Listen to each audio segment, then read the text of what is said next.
Hello and welcome to Daily Records.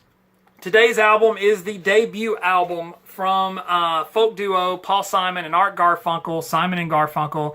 This is Wednesday morning, 3 a.m. This was released in October of 1964. It was recorded at the Columbia Studios in New York City. And again, like I said, it was their first album. It was the debut from them. And funny enough, as well known as Simon and Garfunkel was, this featured exciting new sounds in the folk tradition by Simon and Garfunkel. Of course, there's Paul and there's Art looking very young right there on the cover, standing in the New York City subway. Funny enough, this album, when it was released, was pretty unsuccessful. Mine is a stereo copy. It's on the Columbia 360 sound. And it wasn't a huge success. It did not sort of show a sign for what the band would become. It was produced by Tom Wilson, and longtime Simon & Garfunkel engineer Roy Haley was the engineer on it. And it was, like I said, it didn't exactly set the world on fire commercially. Now, funny enough, it did have some songs that would later become well known, particularly Bleecker Street. But most notably, the final song on side one was The Sounds of Silence. However, this is not the version of Sounds of Silence that people know and love. What happened was, after the album was released and really didn't do anything chart-wise, it was able to... They basically went in and redubbed Sounds of Silence, and really Paul Simon had moved off to England, I believe, at this point, and essentially the band was split up, from what I understand. Now, my Simon and Garfunkel experts correct me if I'm wrong down here, but like I said, I think Paul Simon jetted over to England, was still writing and recording over there. There actually are some recordings of Paul Simon over there.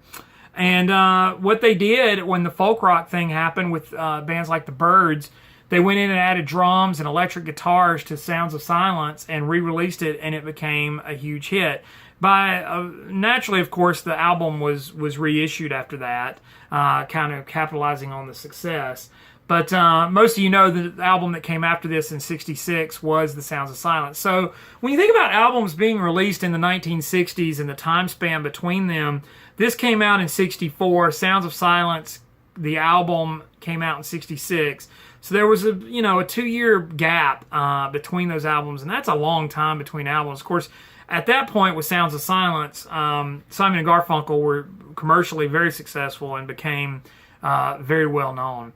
So that kind of set them up. But the album, not really a big success, but because of the British invasion and because of all of that, Sounds of Silence kind of propelled it back. But this is the embryonic stages of what was to become Simon and Garfunkel.